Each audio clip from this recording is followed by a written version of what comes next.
Think about the quiet comfort of a modern job title. It sits on an email signature. It appears on a contract. It tells a bank, a landlord, a school, or a stranger at a party roughly where you fit. Even when the work is tiring, there is a strange modern comfort in the idea that a job can be named neatly. Manager, driver, technician, nurse, teacher, accountant, designer, engineer. The medieval world had job titles too, but many of them sound odd to us now because the problems they solved have disappeared into systems. Before newspapers, someone had to carry news with a human voice. Before printing, someone had to make words by hand. Before supermarkets, someone had to turn grain into flour, flour into bread, and bread into public order. Before chemical factories and washing machines, someone had to beat cloth, dye wool, mend clothing, and make fabric worth wearing. Before modern dentists and hospitals, someone with a razor and steady hands might also be the person who pulled a tooth. Before police forces, streetlights, bottled drinks, professional inspections, and clean municipal water, towns depended on people whose work looks strange now, but made perfect sense then. Some of these jobs were hard. Some were dirty. Some were boring. Some were dangerous in small, ordinary ways. And some were not wanted because they were pleasant. They were wanted because they gave a person something valuable in a world where comfort was scarce. Food, shelter, training, authority, a place in town, a route out of field labor, a chance to work indoors, access to powerful people, or simply steady demand, which in the Middle Ages could be a kind of luxury. So tonight, settle in. Dim the lights if you like. Let the room slow down around you. And if this kind of calm history is something you enjoy, you can like the video, subscribe, and tell me in the comments where you are listening from tonight. Only if you genuinely feel like it. For now, we are going back into medieval streets, workshops, mills, kitchens, bathhouses, markets, and quiet writing rooms. Not to ask which job was easy. Very few were. But to ask a more interesting question. Which strange medieval jobs might a person actually want, and why did they matter before modern comfort? The first job is the town crier. At first glance, it sounds like a job invented by someone who confused employment with shouting. A man walks through the street. He rings a bell. He calls for attention. He announces news, rules, proclamations, market information, warnings, or public decisions. Then he moves on, leaving everyone else with the sound of his voice still hanging in the air. To a modern person, this can seem almost theatrical. But in a medieval town, the town crier solved one of the most important problems in public life. How do you tell people something when many of them cannot read? A written order is useful only if people can see it, reach it, and understand it. A notice nailed to a door may satisfy a clerk, but it does not feed information into a crowd. The crier turned government, market rules, warnings, and civic news into sound. He was not simply loud. He was infrastructure. Before phones, newspapers, public address systems, radio, social media, and emergency alerts, a human voice could be the fastest way to make a town pay attention. This is what made the job worth having. The crier had visibility. He had a recognized role. He might receive payment, clothing, fees, or privileges depending on the town and period. He stood close to authority without necessarily being rich himself. He knew what was being announced before most people heard it. And in a world where many kinds of labor bent the back and broke the hands, public speech could feel like a different kind of work.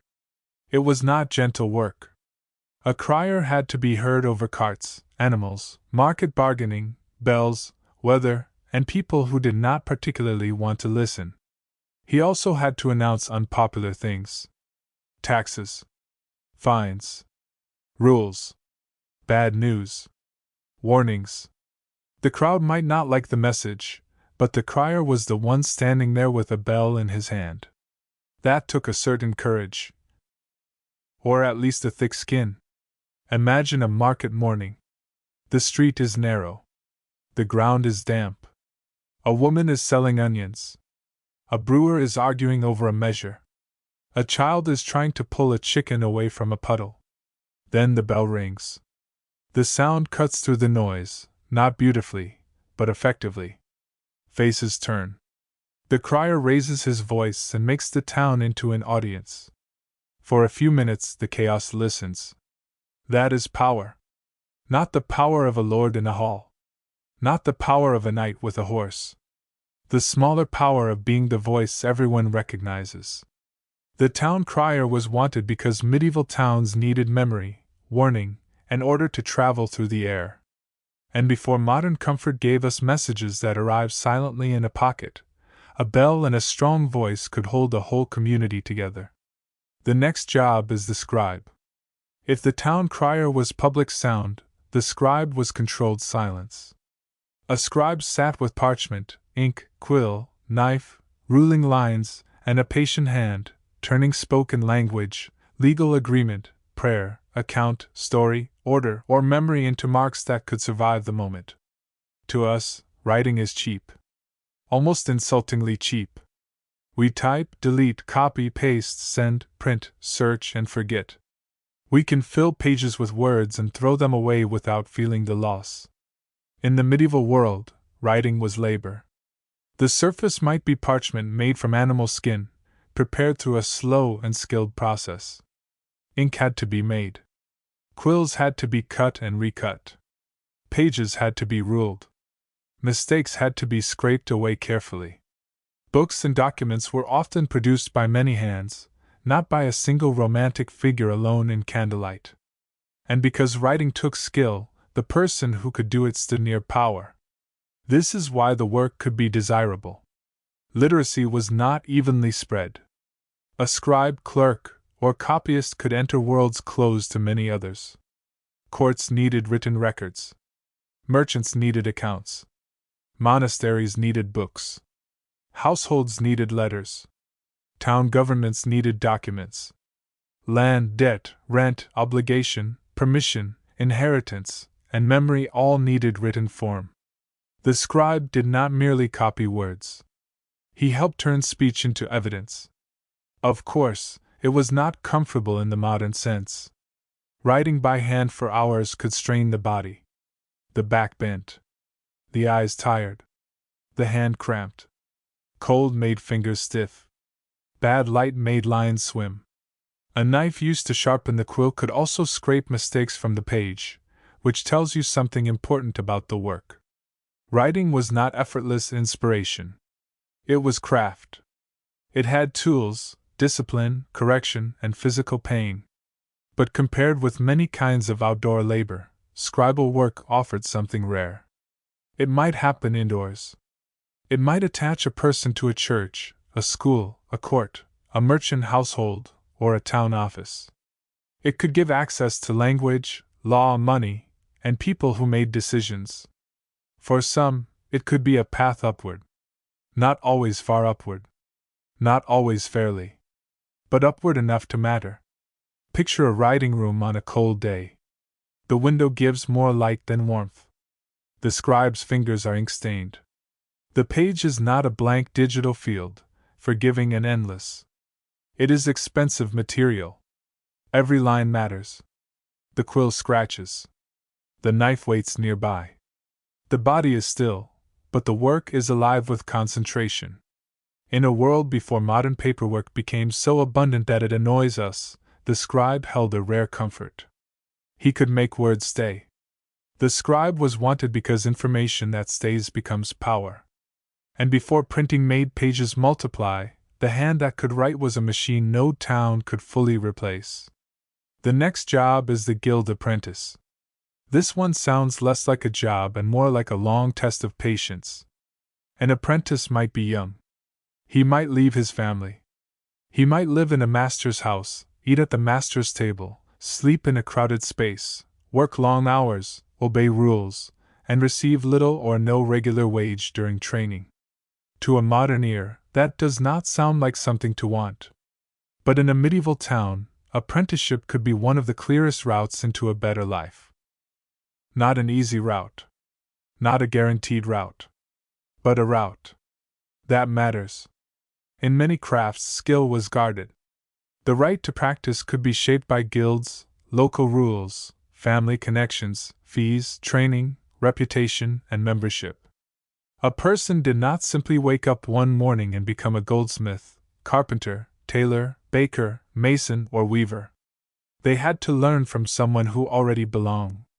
The apprentice entered the world of the craft through service. The bargain could be strict. The master received labor. The apprentice received food, lodging, discipline, instruction, and the possibility of a future trade. Parents or guardians might pay a fee or arrange terms. The period of training varied by place and craft, but the idea was consistent. You learn by living inside the work. The modern comfort we have lost here is not comfort of the body. It is the comfort of a visible path. A medieval apprentice could look around the workshop and see stages of life. Apprentice. Journeyman. Master, if luck, skill, money, and permission aligned. Not everyone reached the top. Many did not. But the ladder was visible enough to dream about. And in a world where agricultural labor could bind a person to hard seasonal rhythms, the town workshop offered another imagination of adulthood. There were costs. A master could be harsh. The work could be repetitive. The young person could be homesick, hungry, scolded, tired, or trapped in a bargain made by adults. But there were also comforts. A roof. A craft identity. Meals. Tools. Contacts. The chance to learn something that the hands could carry for life. Imagine a boy in a shoemaker's shop, or a girl in a textile workshop where local custom allowed her place. The morning begins before the street is fully awake.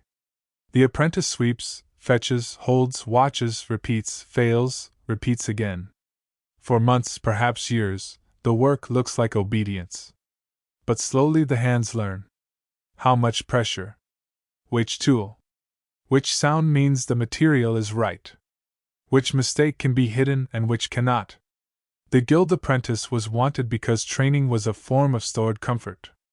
It was discomfort now in exchange for a more secure place later.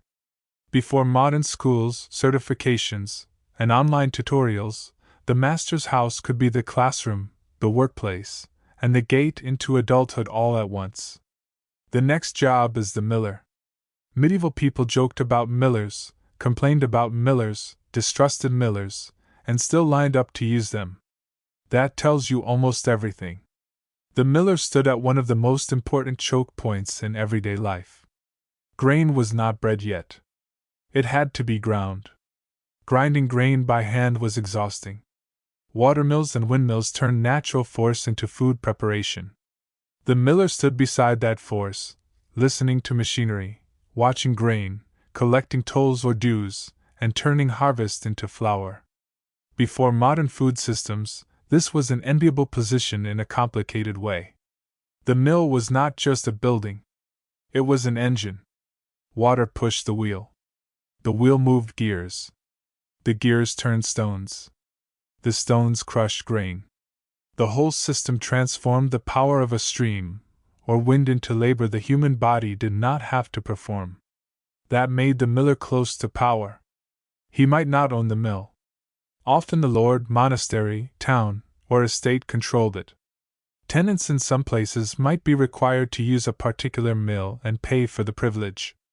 But the working miller still occupied a desirable place because he knew the machine, the grain, the customers, and the little spaces where advantage could hide.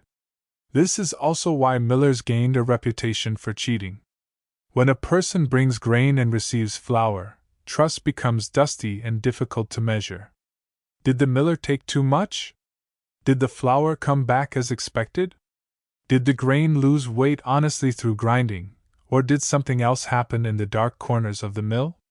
Suspicion followed the job because the job mattered. No one suspects an unimportant person so consistently. Still, think of the comfort. A miller worked near food. He handled something everyone needed. He understood machinery in a world where many tasks still depended directly on muscle. He lived beside the rhythm of water or wind. He heard the turning stones and knew that as long as people ate bread, his work would not become irrelevant. Picture the mill in the morning. The air is thick with flour dust. The sound is constant. Wood creaks. Water hits the wheel. Stone turns on stone. The miller checks the grain, adjusts the flow, listens for changes that would mean trouble. To an outsider, the place is loud and dusty. To him, it is readable. Every vibration says something. The miller was wanted because he stood between raw harvest and daily bread. Before supermarkets turned flour into a bag on a shelf, someone had to manage the old transformation. And in the medieval world, the person who controlled transformation often controlled more than people liked to admit. The next job is the baker. The baker's work sounds comforting from far away. Bread. Warmth. Yeast. Ovens. Loaves cooling. The smell of food drifting into a street before breakfast. But the medieval baker did not live inside a modern bakery advertisement. The work could be hot, regulated, exhausting, and watched closely by everyone from customers to local officials. That is because bread was not just food. Bread was a daily foundation. In many medieval towns and households, bread stood at the center of diet, payment, hospitality, class, and survival. When grain prices changed, when loaves became light, when bakers were suspected of cheating, anger could follow quickly. This made the baker both useful and vulnerable. The job could be desirable because demand was steady. People needed bread every day. Households without ovens, or without the fuel, time, or equipment to bake properly, depended on professional bakers or communal ovens depending on place and custom.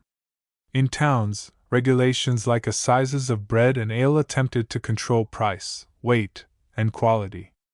Those rules could make life difficult for bakers, but they also prove how important bakers were. Nobody regulates a luxury with that much seriousness when people are hungry. The baker's comfort was the comfort of necessity. If you can make the thing everyone needs, you have a place. Not always an easy place, but a place. The oven was a kind of power. It took skill to manage heat without thermometers, timers, electric controls, or standardized flour. Wood had to be gathered or bought. Dough had to be mixed, rested, shaped, watched. The oven had to be hot enough, but not destructive. Too little heat and the bread fails. Too much and it burns. Too little weight and customers complain or officials punish. Too much generosity and the baker loses profit. Bread sat at the intersection of hunger and mathematics. Imagine a baker before dawn.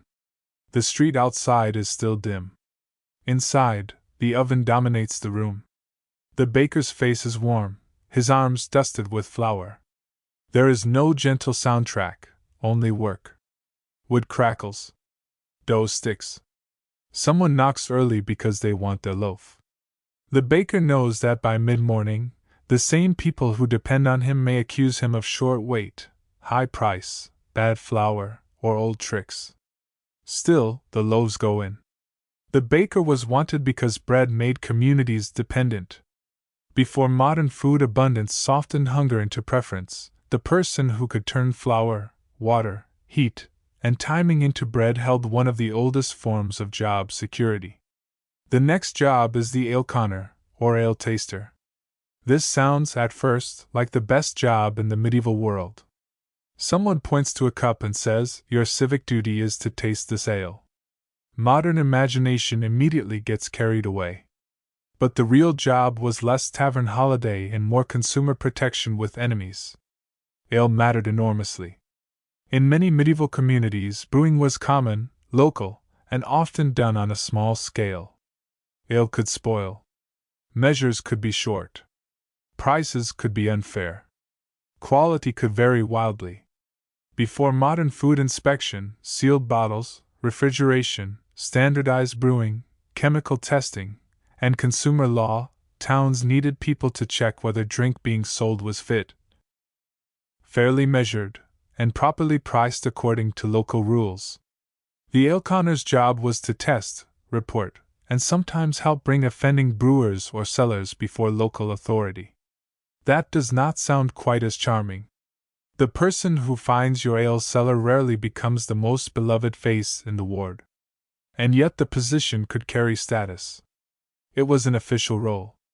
It placed the person inside civic life. It connected ordinary drink to public order. It gave authority over something everyone understood. This is why the job is so useful for understanding medieval comfort. People did not only need food and drink. They needed confidence that food and drink had not become a trap. The aleconner existed because trust was not automatic. He was a human inspection system. There are later stories about ale testers using leather breeches to test stickiness, and those stories are often repeated because they are vivid. But we should be careful with them. The safer truth is already interesting enough. Someone had to taste ale, check measures, and judge whether a brewer was selling a fair product. Imagine entering a brewing house or tavern. The room smells sour, warm, yeasty, smoky, and damp. The ale is fresh, perhaps too fresh. The cellar watches your face too closely. You taste, not as a relaxed customer, but as an officer whose opinion can cost money. Everyone in the room suddenly cares what your mouth thinks. That is a strange kind of power. The aleconner was wanted, or at least valued, because medieval towns needed fairness to become visible. Before modern labels and inspection stamps, a person with a sworn duty could become the label. The next job is the fuller. If you are listening comfortably under a soft blanket, wearing cloth that came from a factory, washed in a machine, dyed evenly, and purchased without thinking about its long history, the fuller deserves a moment of respect. Fulling was part of cloth finishing. Woven woolen cloth often needed to be cleaned, thickened, felted, and strengthened after weaving.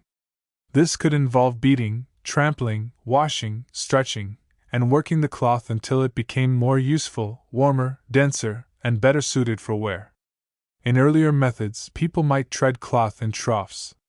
In many places, fulling mills later used water-powered hammers or stocks to do some of the beating. Either way, this was not delicate work. It was wet. It was repetitive. It could smell unpleasant. It required knowledge of material that most modern people no longer possess. The fuller understood cloth as a changing thing. Not a finished object bought from a store, but a material that could be transformed by pressure, water, substances, timing, and touch. This made the job important because cloth was important. Clothing was not cheap. Bedding was not cheap. Coverings, hangings, work garments, cloaks, and household textiles all held labor. A person who could improve cloth helped preserve warmth, status, and value.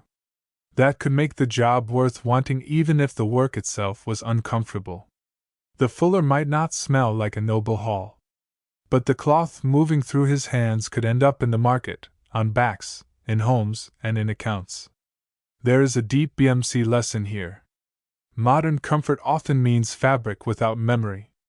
You pull on a shirt and do not think of fiber, spinning, weaving, finishing, washing, stretching, and trade. Medieval people lived closer to the chain. The fuller was one link in that chain, and without him the cloth could be rougher, looser, dirtier, or less valuable. Picture a fulling workshop near water. The sound is heavy and rhythmic. Wet cloth slaps. Wooden machinery moves if the site has a mill. Hands inspect texture. The air smells of water, wool, earth, and labor. No one writes poems about this kind of work unless they are making a joke. But the finished cloth tells the truth. The fuller was wanted because people needed warmth that could last.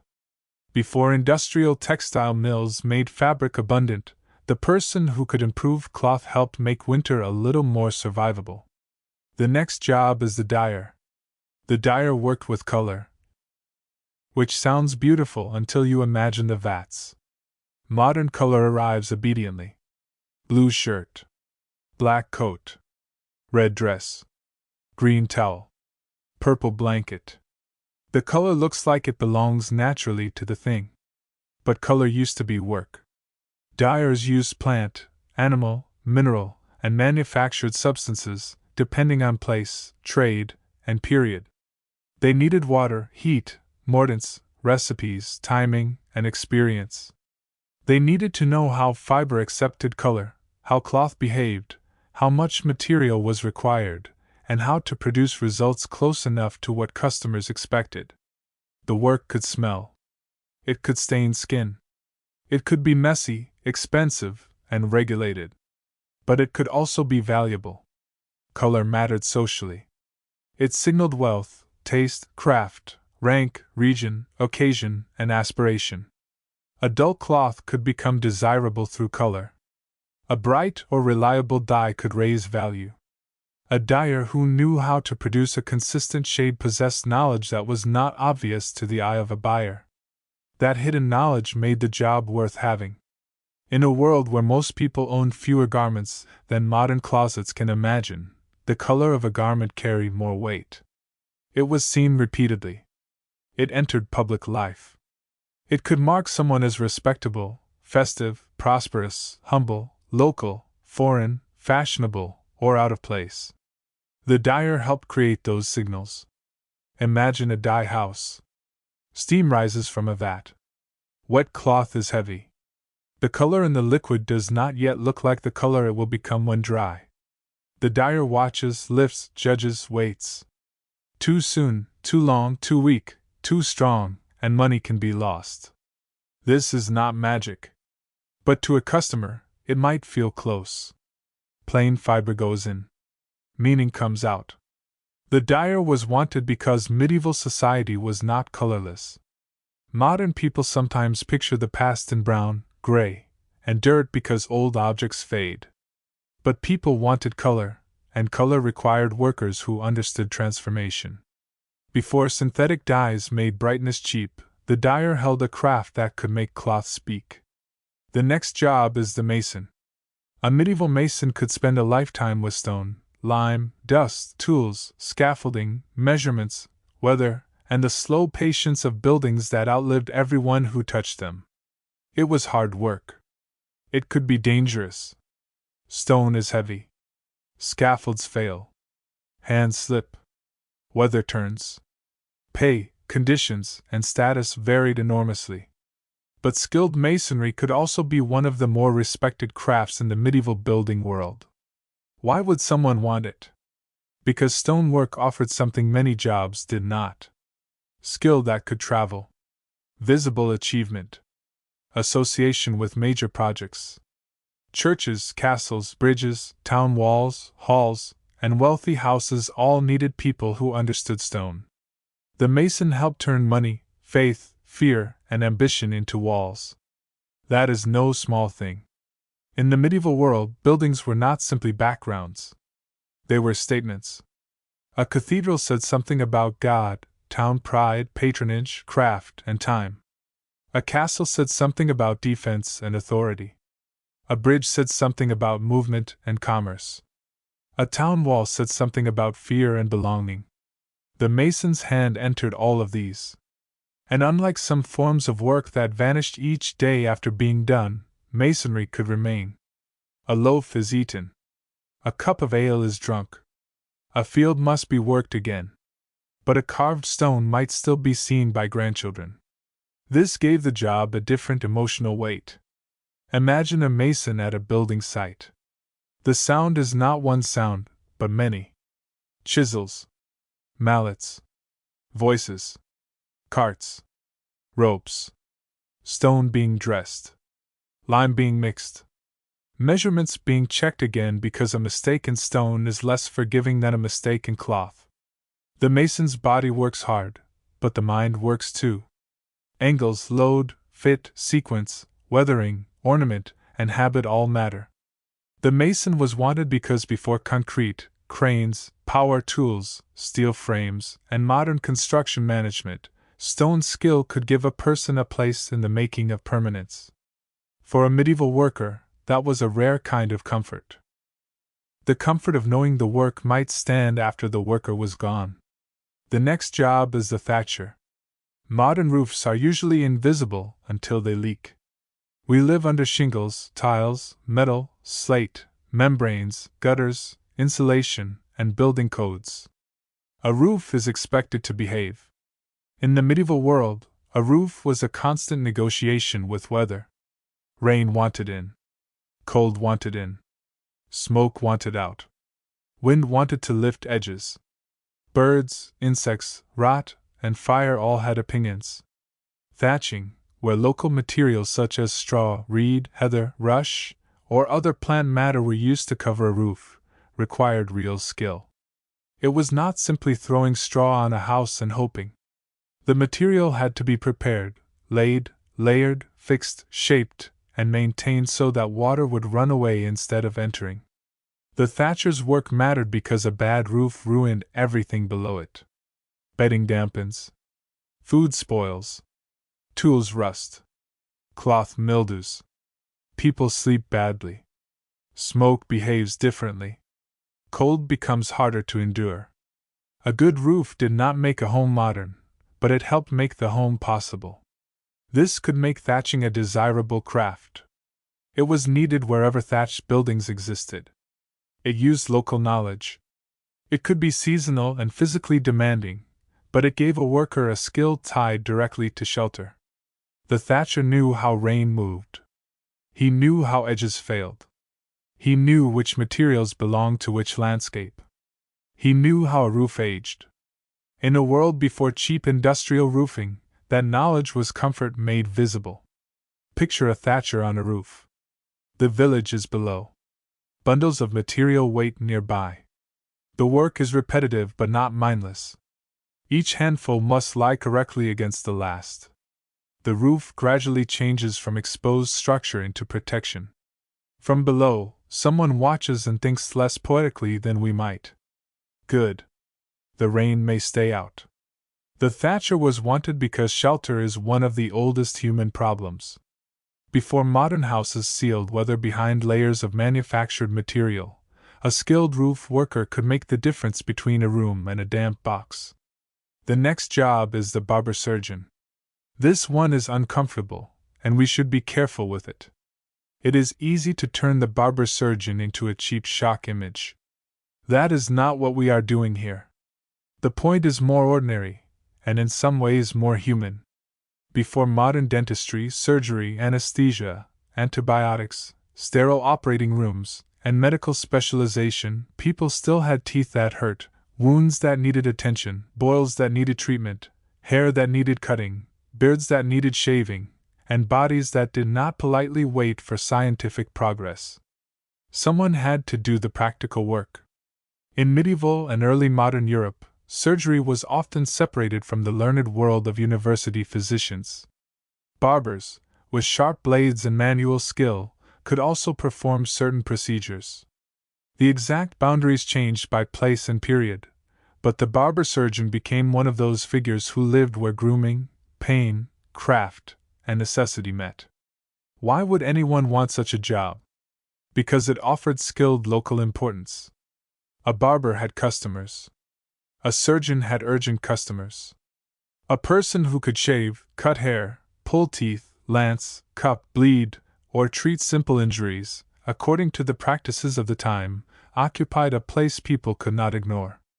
We should not pretend the medicine was safe by modern standards. It often was not.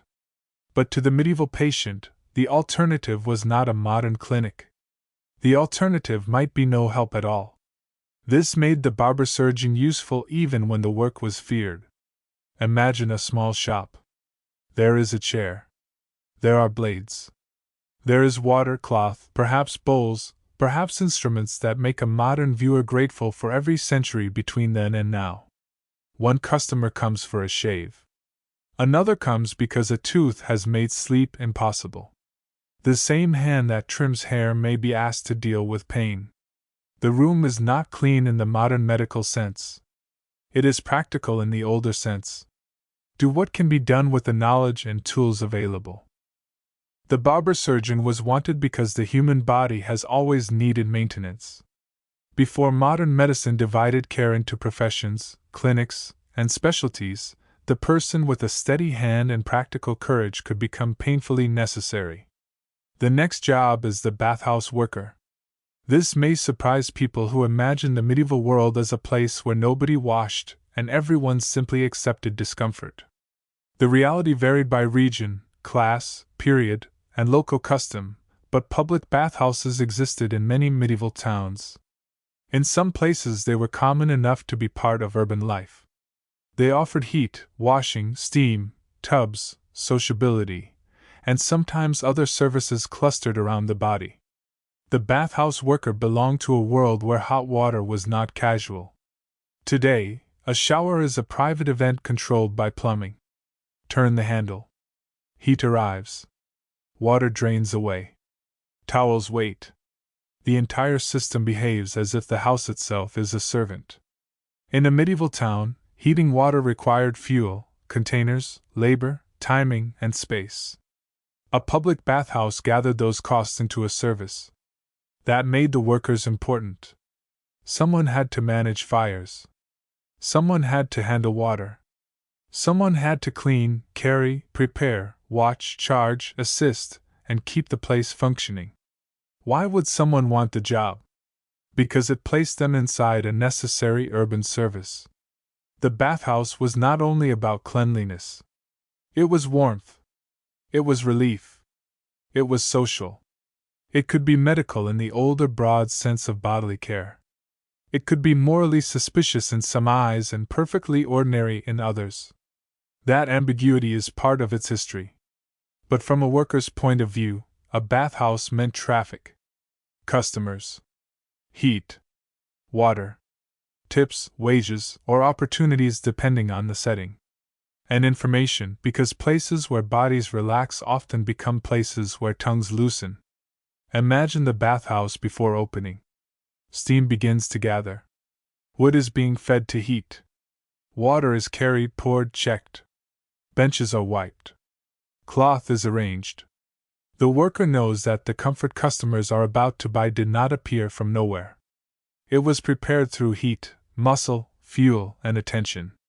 The bathhouse worker was wanted because medieval comfort often came in public form. Before every home had a private bathroom, the person who helped make warmth and washing available held a job close to one of the body's oldest desires. To be clean enough. To be warm enough. To feel, for a little while, restored. Before we continue, look at what these jobs have shown us. The crier carried information. The scribe preserved it. The apprentice entered skill. The miller transformed grain. The baker transformed flour. The aleconner protected drink. The fuller improved cloth. The dyer gave cloth meaning. The mason shaped permanence. The thatcher kept weather out.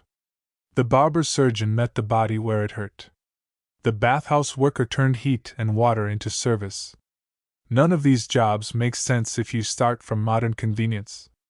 They make sense when you start from old problems. No mass communication. No cheap books. No universal schooling.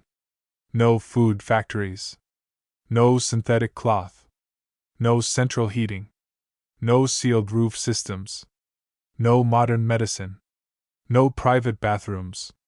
No automatic trust in what you buy. The strange job is often just the old solution with its modern system removed. The next job is the market inspector. This could take different local forms: officials, searchers, viewers, ward officers, clerks of the market, aleconners, bread weighers, or other appointed people depending on place and period. But the general idea is simple. Someone had to watch the market. Modern shopping is wrapped in invisible inspection. Weights are certified. Labels list ingredients. Food safety rules exist. Scales are checked. Packages are sealed. Complaints can move through offices. None of this is perfect, but it surrounds the buyer so completely that we forget trust used to stand in the open air. In a medieval market, trust was performed. The inspector, officer, or appointed viewer might check weights, measures, quality, Stall behavior: bread, ale, cloth, fish, meat, or other goods according to local rules. This was not glamorous work. It made enemies. No seller enjoys being told that the loaf is light, the measure is short, the goods are bad, or the rule has been broken. But the position could be desirable because it carried authority. It put a person between buyer and seller, not as a merchant, but as the public eye. That gave access to knowledge. Who sells honestly? Who cheats? What grain costs? Which stalls draw crowds? Which trades are under pressure? Where anger might begin. A good market officer did not simply enforce rules. He read the town's stomach. Markets mattered because food and goods were not optional. If people believed the market was unfair, resentment could gather quickly. So the inspector helped create one of the quietest forms of comfort. Confidence. Not full confidence, maybe, but enough for buying to continue. Imagine a scale hanging in a market. The crowd presses close. A seller looks annoyed. A buyer looks triumphant. The official places the measure, checks the weight, and for a moment the market becomes a courtroom. No throne. No judge's bench. Just grain, metal, wood, and eyes. The market inspector was wanted because rules can become a livelihood. Before modern regulatory systems moved into offices and databases, local order often needed a person with a measuring rod, a weight, a notebook, a memory, and the nerve to be disliked. The next job is the night watchman. This is not a glamorous job even now. In the Middle Ages, it could be cold, dull, uncomfortable, and anxious. But it mattered. Before modern police forces, electric street lights, alarm systems, fire departments, emergency numbers, and glowing windows, a sleeping town was vulnerable in ways modern people rarely feel. Fire could spread. Doors could be forced. Animals could move. Drunks could start trouble. Strangers could enter. Curfew rules could be ignored. The night watchman, watch, bellman, or local guard helped turn darkness into something at least a little monitored. Why would someone want the job? Because official duty could bring payment, recognition, exemptions, or standing depending on place and arrangement. It was also work that connected a person to civic authority. The watchman knew the streets at hours when other people slept. He knew which houses stayed lit, which corners attracted trouble, which doors were loose, which inns emptied noisily, which sounds belonged to the town and which did not. This knowledge was uncomfortable, but valuable. The medieval night was not evenly dark in every place, but it was far darker than most modern people can imagine. Without streetlights, even familiar streets changed after sunset. A rut in the road, a step, a pile of refuse, a sleeping animal, or a stranger in a doorway could become a hazard. The watchman's job was partly to see, partly to listen, and partly to remind everyone that the town had not fully surrendered to darkness. Picture him moving through a street before dawn. His cloak is pulled close. His breath is visible in cold air. He may carry a staff, lantern, bell, or horn depending on the setting. The houses are closed. Smoke thins from roofs. Somewhere a baby wakes. Somewhere a dog gives one warning bark. Most of the town is asleep, and that is exactly why the watchman matters. The night watchman was wanted because before modern comfort made safety feel automatic, communities needed people whose job was simply to stay awake. The next job is the water carrier. This job exists wherever water is needed more easily than it is available. And that means almost everywhere before modern plumbing. Water carrier does not sound like a dream. It sounds like a sore back. And often, that is exactly what it was. But in towns where wells, conduits, fountains, rivers, or pumps did not put water conveniently inside every home, the ability to carry water for others could become work. The water carrier sold effort. Modern plumbing has made water feel weightless. It is not. A bucket of water pulls the body downward. 2 buckets change the way a person walks. Repeated trips shaped shoulders, hands, knees, and patience. Someone with money but not time, strength, access, or desire could pay someone else to do that carrying. That is the old comfort hidden inside the job. Outsourced weight. The water carrier's value came from the fact that everyone needed water, but not everyone could fetch enough easily. Households needed it for drinking, cooking, washing, brewing, cleaning, animals, and small emergencies. Workshops needed it. Bathhouses needed it. Kitchens needed it. The poor carried for themselves when they could. The better off might pay. The water carrier lived in that gap. The job could be desirable because demand was steady. It did not require literacy. It did not require a full workshop. It did require strength, knowledge of sources, timing, and endurance. A water carrier knew where to go, when queues formed, which routes were easier, which vessels leaked, which customers paid, and how far the body could be pushed before the day broke it. Imagine a carrier at first light. The street is waking. Water shifts in the buckets. The handles bite into the hands. Every step must be controlled because spilled water is lost money and lost labor. A household door opens. Someone inside has not yet felt the weight of the day because the carrier has brought it to them. The water carrier was wanted because water is life, but carrying water is work. Before pipes moved that work into walls, someone had to move it with arms. The next job is the cook in a great household. This is not the quiet home cook stirring a small pot at the hearth.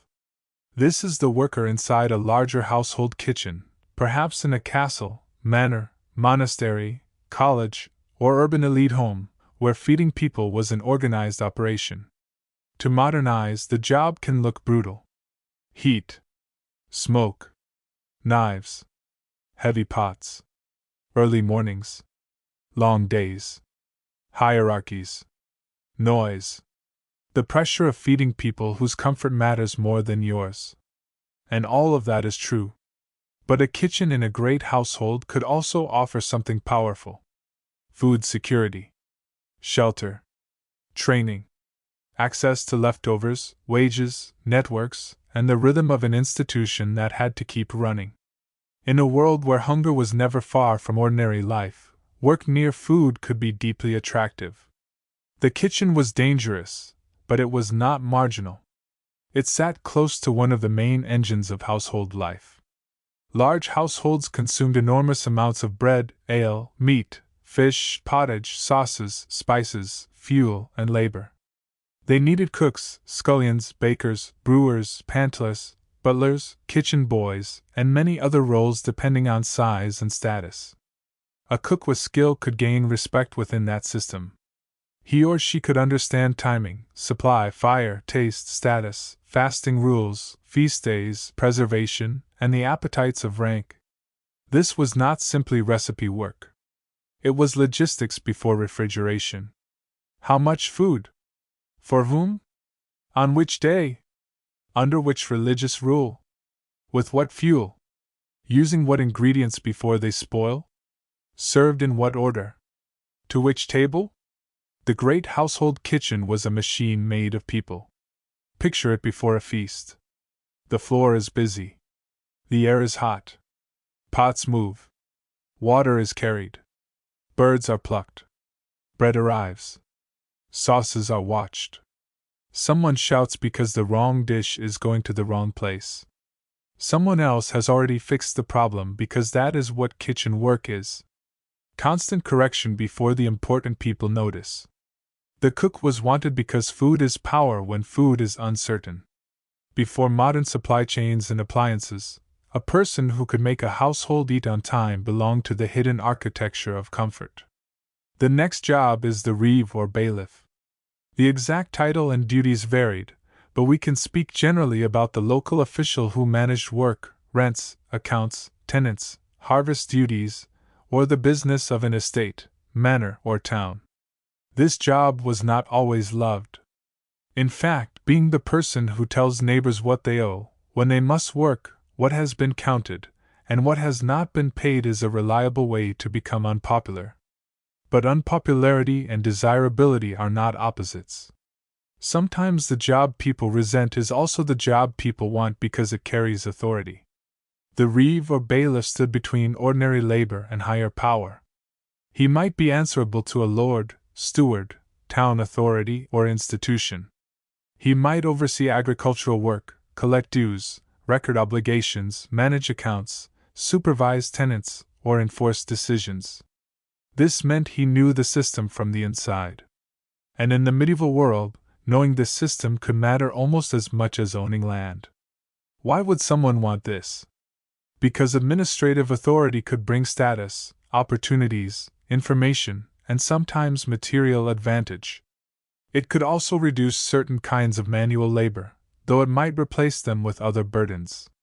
The official had to keep people satisfied enough to function, while satisfying the people above him enough to keep the job. That is not easy. It requires memory, nerve, calculation, and the ability to survive complaints from both directions. Modern comfort hides administration behind offices, software, forms, and customer service lines. Medieval administration often wore a human face. That face might be the person who says your rent is due, the person who remembers the missing hen, the person who knows whose strip of land was worked poorly, the person who must explain why the account does not match the grain. Imagine a reeve at the edge of a field. The harvest is not an idea. It is lying there in sheaves, being counted, moved, watched, and argued over.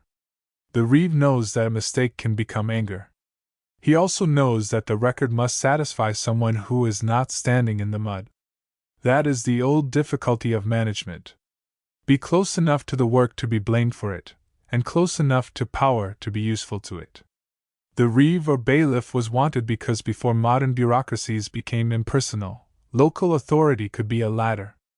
Not a soft ladder. But in a hard world, even a difficult rung could be worth reaching for. The next job is the shepherd. This one may not sound strange at first. It sounds ancient, familiar, almost peaceful. A person with sheep under a wide sky. But if you remove the postcard softness, the shepherd becomes a worker managing moving wealth in an uncertain landscape. Sheep were not just animals. They were wool, milk in some contexts, meat, breeding stock, rent, trade, and social value. In much of medieval Europe, wool mattered enormously. Cloth mattered. Warmth mattered. Export mattered. The shepherd guarded the beginning of that chain. Why would someone want the job? Because it could offer a recognized role, skill, trust, and sometimes a degree of independence compared with labor under constant direct supervision. A shepherd needed knowledge of weather, grazing, lambing, disease, predators, boundaries, water, and the behavior of animals that are both valuable and determined to make poor decisions. The work could be lonely. It could be cold. It could be wet, boring, and frightening when something went wrong. But it was not mindless. The shepherd read the land. Modern comfort has separated many people from animals that produce the materials they use. Wool becomes a sweater. Meat becomes a package.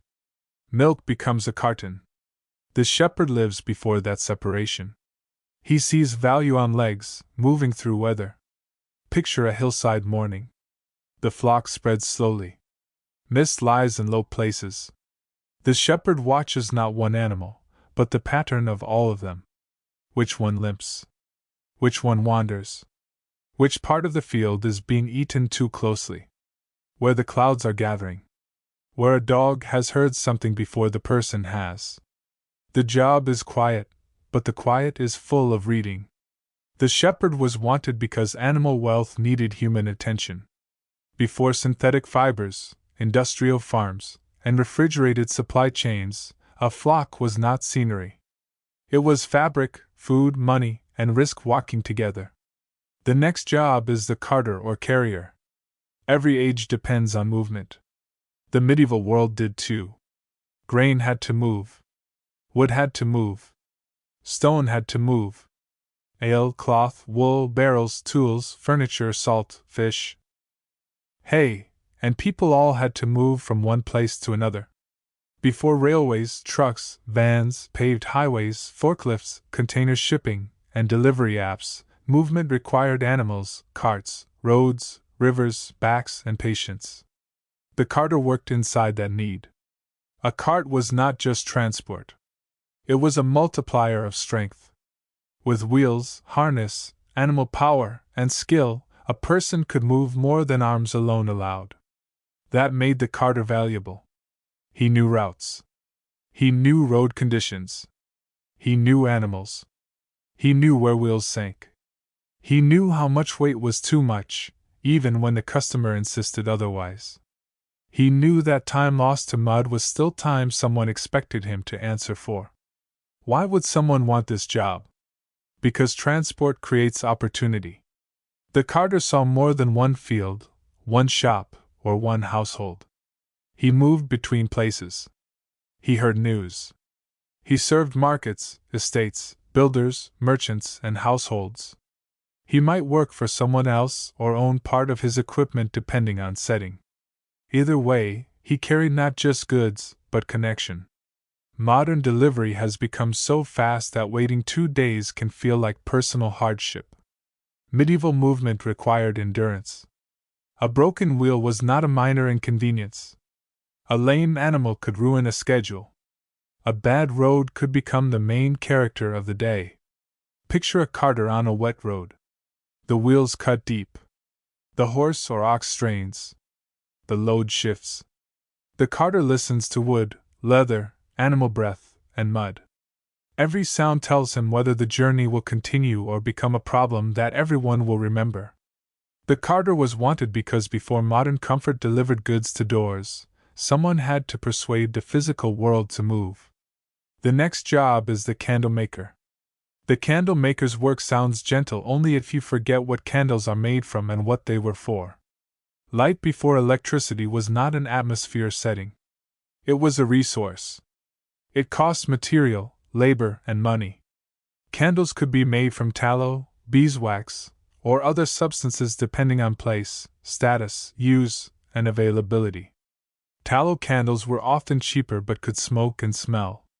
Beeswax burned cleaner and was valued, especially in religious and wealthier settings.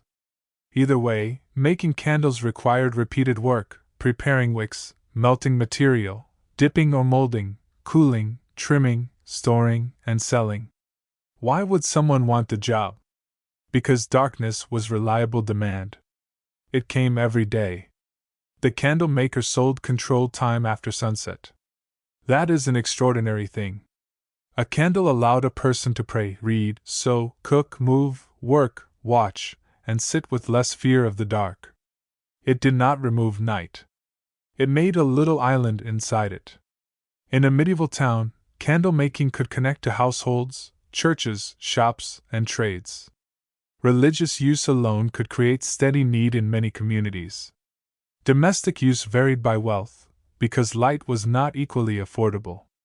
But the desire was universal. Everyone understood the value of one more hour of usable sight. Imagine a candle maker at work. The room smells of fat or wax. The material must be kept hot enough to use. Wicks are dipped, lifted, cooled, dipped again. Each layer is small. The candle grows by patience. There is something almost perfect about that. The object that will later measure time and flame is itself made slowly, one coating after another. The candle maker was wanted because before switches, sockets, batteries, and streetlights, light was a craft. And whoever could make light portable could sell one of the oldest comforts human beings know. The comfort of seeing after the sun is gone. The next job is the parchment maker. This is not the same as the scribe. The scribe writes. The parchment maker prepares the surface that makes writing possible. And that surface had a life before it became a page. Medieval parchment was commonly made from prepared animal skin. The process could involve soaking, liming, scraping, stretching on a frame, drying, and finishing. It was skilled, physical, and often unpleasant work. The finished page may look pale, smooth, and quiet. The making of it was anything but. Why would someone want this job? Because books, records, charters, accounts, legal documents, religious texts, and official writing needed material. Before paper became widely available and before printing multiplied books, a good writing surface was precious. The parchment maker stood before the scribe in the chain of knowledge. Without the prepared skin, the written word had nowhere durable to live. This job reminds us that intellectual life depends on material labor. The prayer book, the legal charter, the copied sermon, the account roll, the illuminated manuscript, all of them begin with bodies, skins, water, scraping, frames, and hands. Modern readers often meet medieval manuscripts in glass cases, protected by museum light and silence. But the pages began in workshops, smells, tools, and decisions. Picture a stretched skin on a wooden frame. It is under tension. The worker scrapes carefully. Too little, and the surface remains rough. Too much, and it can tear. The work requires strength and restraint at the same time. That is true of many medieval crafts. Force, but not too much force. Patience, but not hesitation. The parchment maker was wanted because permanence needed preparation. Before modern paper, printers, scanners, and cloud storage, the memory of institutions rested partly on surfaces made by hands that rarely received the fame given to the words later written upon them. The next job is the innkeeper. This job is familiar enough to hide its strangeness. An innkeeper did not simply rent a charming room to travelers. In many medieval towns and along roads, the inn was a place where movement became possible. Travelers needed food. Animals needed stabling. Goods needed storage. People needed information. Merchants needed contacts. Pilgrims needed rest. Officials needed lodging. Strangers needed somewhere to become temporarily less strange. Before hotels, restaurants, gas stations, booking apps, road lighting, modern maps, travel insurance, and standardized hospitality, the innkeeper managed one of the most complicated forms of comfort. The comfort of arriving. Why would someone want the job? Because travelers bring money and news. An inn could sit at the crossing point of roads, markets, law, gossip, transport, and food. The innkeeper might sell meals, ale, beds, stable space, and local knowledge. He or she might know who came through town, who owed money, which road was flooded, which fair was worth visiting, which official was in a bad mood, and which stranger was not to be trusted. That information had value. The work was tiring. An inn was noisy. Guests could be demanding. Animals were animals. Accounts had to be kept. Beds had to be arranged. Food and drink had to be supplied. Fights, thefts, illness, and suspicion could all arrive with a traveler. But the innkeeper occupied a central social position. The doorway of the inn opened to the world. Picture evening at an inn. Mud on boots. Steam from cloaks. An animal stamping in the yard. A pot near the fire. Voices overlapping because everyone has come from somewhere else and wants to tell it. The innkeeper listens while pretending not to. That is part of the job. The innkeeper was wanted because before modern travel became impersonal, the road needed human stopping places. Comfort on a journey was not guaranteed by a brand. It was negotiated at a door, with a person who knew exactly what a tired traveler was worth. The final job is the servant in a great household. This may seem like a strange job to call wanted. Service could be hard, low status, restrictive, and invisible. But medieval and early modern households were worlds in themselves, and service could offer something many people needed badly. Food, shelter, training, connection. A place to belong, even if that belonging came with obedience. In a great household, there were many kinds of servants. Some worked in kitchens, some in stables, some in chambers, some at tables, some carried messages. Some handled clothing, firewood, water, linens, candles, animals, or accounts. The higher the household, the more specialized the work could become. To serve close to rank was not the same as having rank, but it gave proximity to it. Proximity mattered. A servant might learn manners, contacts, discipline, craft skills, management, and the habits of powerful families. Some service could be temporary, a stage in life before marriage or another position. Some could become a long career. Some could be miserable. Some could be secure compared with the alternatives. That is the complicated truth. In a world without modern social safety nets, a place at someone else's table could be both dependence and survival. Modern people often imagine comfort as independence. Your own room. Your own income. Your own schedule. Your own choices. Medieval comfort was often more relational. Who feeds you? Who protects you? Whose roof covers you? Whose name can you use? Who notices if you are gone? Service answered those questions imperfectly, but sometimes more clearly than life outside a household could. Imagine a young servant at night. The hall is quieter now. The tables have been cleared. The important people have withdrawn. The floor still holds the memory of the day. The servant is tired, perhaps more tired than anyone will acknowledge. But there is food somewhere, a place to sleep, and work waiting in the morning. For many people in the past, that was not nothing. It was structure. The household servant was wanted because before modern employment contracts and welfare systems, service could turn vulnerability into a place in an organized world. It was not freedom. But sometimes, in the Middle Ages, security and freedom were not offered at the same counter. When you place all these jobs together, they form a map of old comfort.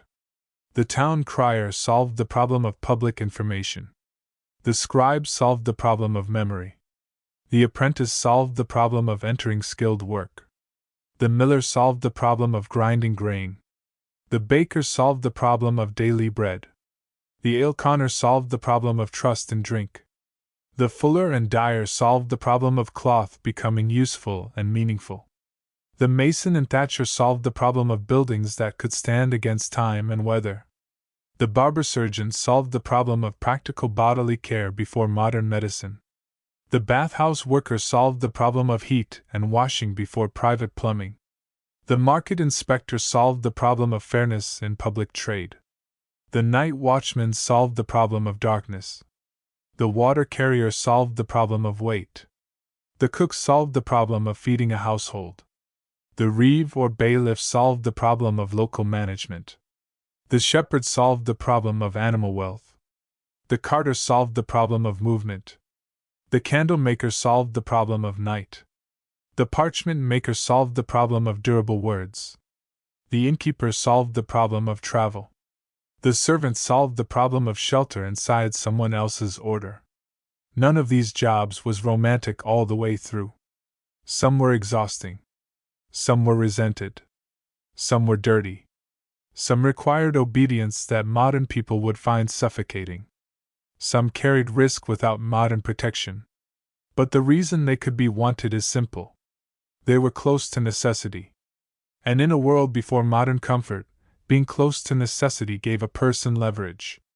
Bread, water, light, cloth, shelter, information, animals, roads, documents, heat, and trust.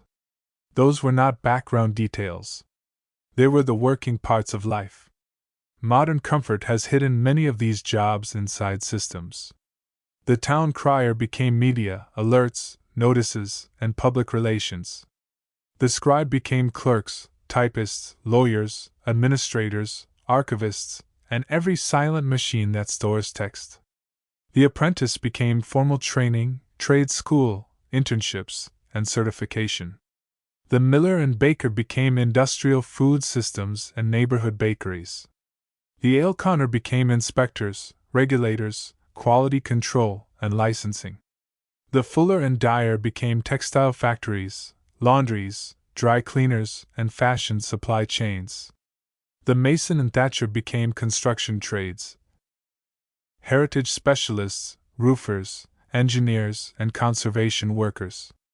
The barber-surgeon split into professions no medieval person could have imagined fully.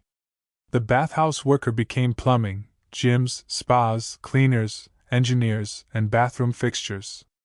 The night watchman became police, fire services, security guards, alarms, and streetlights. The water carrier became pipes. The candle maker became utilities, lights, switches, batteries, and still, somehow, candles. The innkeeper became hotels, restaurants, booking systems, and the strange modern faith that a bed can be reserved by touching glass. But underneath the systems, the old problems remain. People still need to hear news. They still need records. They still need training. They still need food made safe and available. They still need clothes that function. They still need buildings that do not leak. They still need care when the body fails. They still need clean water. They still need light after sunset. They still need someone awake when others sleep. They still need places to rest when far from home.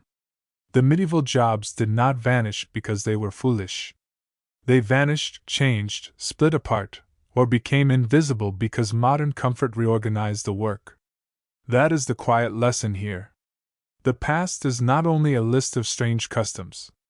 It is a world of jobs built around problems we still have, even when we no longer see the people solving them. So the next time your phone lights up with a public alert, remember the bell in a medieval street. The next time you sign a document, remember the scribe's hand. The next time you buy bread, remember the baker watched by a hungry town. The next time water runs from the tap, remember the carrier's shoulders. The next time you pull a blanket over yourself, remember the fuller and dyer somewhere behind the cloth. The next time a street lamp comes on without drama, remember the candle maker and the watchman, both working against the dark in different ways. And the next time a job title sounds strange from far away, pause before laughing at it. It may be strange only because the need it answered has been hidden from you. Before modern comfort, work was often the shape of a problem. And every old problem needed a pair of hands.